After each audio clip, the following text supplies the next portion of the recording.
안녕하세요. 세미날 구남자 토크아이티의 고성 PD입니다. 10년 전만 하더라도 빅데이터 분석하면 하둡이 대명사처럼 업계에서 회자되었고 많은 기업들이 하둡을 도입하였습니다.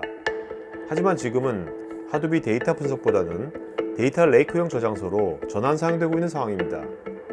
이번 세미남에서는 데이터 분석 전문 기업 CNG원의 이석진 전무와 함께 하둡이 데이터 분석 플랫폼으로서 어떤 이슈가 있는지를 알아보겠습니다. 무엇보다 먼저 하둡이 왜 10년 전에 그렇게 각광을 받게 되었는지 이유를 살펴보겠습니다. 과거에는 당연히 분석계 하면 이제 DW 데이터 웨어하우스 거기서부터 시작을 했죠. 모든 소스가 있는 곳으로부터 데이터를 받아서 넣고 그 안에서 이제 마트를 구성해서 분석해서 뭐 시각화해서 UI를 이제 뭐 분석을 한다든지 그렇죠. 본다든지 인사이트를 발견한다든지 뭐 이렇게 했었죠.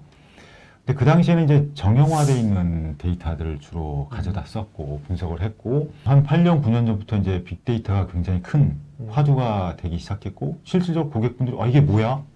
그러면서 비정형 데이터들, 뭐 반정형 데이터들 이런 것들 한번 가져다 분석해보면 더 좋은 인사이트가 나오지 않겠어? 해서 이제 그걸 이제 데이터 웨어하우스를 가지고 오기 시작했는데 이제 그때부터 이제 고객들의 고민이 시작이 되는 거죠. 왜요? 그전에는 정형 데이터를 DW에서 이제 뭐 분석할 수 있게끔 뭐 어떤 기능이나 툴을 제공을 했는데 네. 이제는 반정형, 비정형 데이터가 DW로 들어오니 이걸 어떻게 분석을 해야 되지? 초창기에 하둡이 나왔을 때는 정말 큰 센세이션한 제품이었고 빅데이터에 관심이 있던 고객분들이 대체로 하둡 도입에 이제 급하게 이제 서둘렀고 거기에 저희 맞춰서 이제 하둡 제품을 이제 공급하기 시작했는데 이제 고객분들이 쓰다 보니까 처음엔 굉장히 좋았단 말이죠. 네. 성능도 좋고 또 원하는 또 성과도 나왔고. 그다음에 이게 분산으로 네. 분산으로 이렇게 저장할 수 있다는 게 되게 획기적이었잖아요. 그렇죠. 그런 네. 컨셉이 그죠? 네. 네네. 근데 시간이 지나다 보니까 이제 하둡의 문제점들이 조금 나오기 시작했고 그에 보완되는 또 제품들이 솔루션들이 또 공급되기 시작하고 해서 하둡은 약간 이제 어떤 데이터 분석 플랫폼의 어떤 성격보다는 점차적으로 이제 데이터 레이크, 데이터를 뭐 이렇게 아카이빙하는 그런 용도로 해서 뭐 저희가 주력 제품을 하고 있는 제품과 상호 보완적인 네. 그런 제품으로 지금 활용이 되고 있습니다. 기업이 하둡을 도입했는데도 데이터 분석 플랫폼으로 활성화가 안 되는 가장 큰 이유는 복잡한 하둡 오픈소스 생태계를 지속적으로 관리 운영할 전문 인력의 부재였을 겁니다.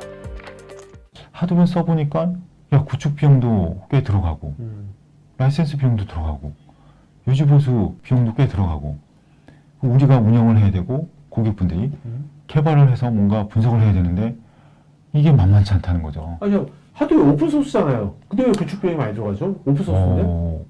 구축 비용이 많이 들어간다 그 자체가 많이 들어가는 건 아니고요. 네. 구축하고 난 다음에 이 하둡은 굉장히 많은 에코시스템들로 구성이 되어 있거든요.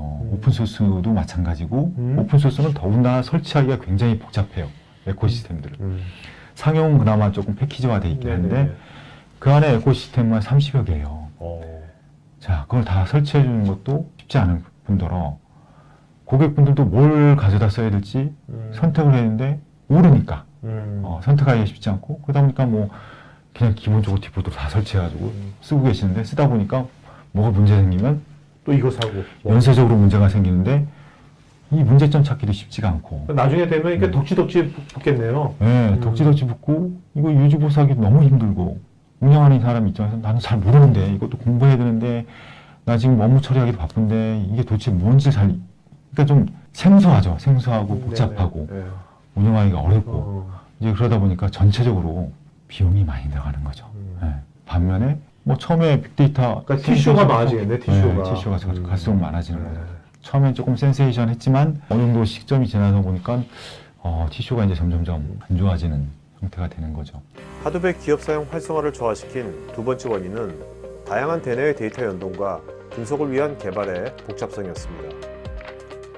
하둡이 조금 이제 뭐 운영하는 분들, 개발하는 분들이 어려웠던 이유 중에 하나가 내부 외부 시스템과의 어떤 연계, 통합 이런 것들이 참 쉽지가 않아요. 그걸 하려면 결국 인터페이스, 네. API 이런 것도 다 개발을 해야 되거든요. 어. 또 개발해놓으면 또 그걸 또 운영을 해야 되고, 또 유지 보수를 해야 되고, 자꾸 이렇게 관리 포인트가 자꾸 늘어나는 거예요. 그러니까 이런 외부 시스템과 연계 자체도 어렵고 그걸 유지하기가 운영 유지하기가 쉽지 않았던 게 하둡의 문제점이었던 것 같아요. 그러니까 이게 네.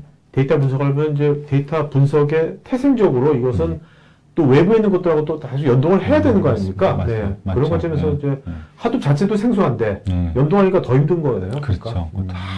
하둡 같은 경우에 고객분들이 되게 어려워하면서 또 비용적으로 조금 비효율적이고 비용도 많이 들어갔던 TCO가 이제 계속 늘어났던 부분이 개발 분석이에요. 데이터를 가지고 와서 물론 이제 뭐 개발하는 분들이 자바 툴 쓰는 건 동일하지만 그 맵리디스라는 새로운 알고리즘을 적용해서 이렇게 하는 게 개발하는 게 쉽지가 않거든요. 네.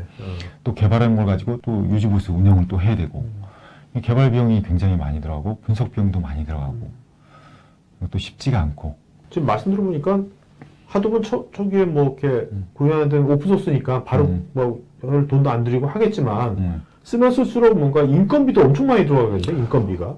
분석가 한 분 모시는데 뭐 예전에. 일반 개발자들 뭐 2배 이상 인건비를 달라고 하는 고객분들도 그래 많이 그래도 있었어요. 개발한 다음에 그래도 유지보수하려면 네. 그 사이가 어디 있는지 모르면 또 나중에 또 그렇죠. 골치 네, 아프고. 골치 아프고 유지가 안 되는 거죠. 네. 지금까지 알아본 하둡의 한계로 인해 기업들은 하둡보다 쉽고 빠른 데이터 분석 플랫폼을 사용하기 시작하였습니다. 자세한 내용은 우측 상단의 영상 링크를 클릭하셔서 볼 수 있습니다. 혹시 여러분의 고객들에게 어필하는 유튜브 컨텐츠를 만들고 싶으시면 우측 상단 링크를 클릭하셔서 다양한 포트폴리오를 구경해 보십시오. 여기 왼쪽에 관련 영상이 있으니 클릭해 보세요. 제가 진행하는 테크 전문 방송 토크IT에서 하는 토크형 웨비나에 한번 참여해 보시면 어떨까요? 구글에서 한글로 토크IT 치시거나 우측 상단 링크를 클릭하시면 됩니다. 여러분의 좋아요와 구독은 지속적인 컨텐츠 제작에 큰 힘이 됩니다.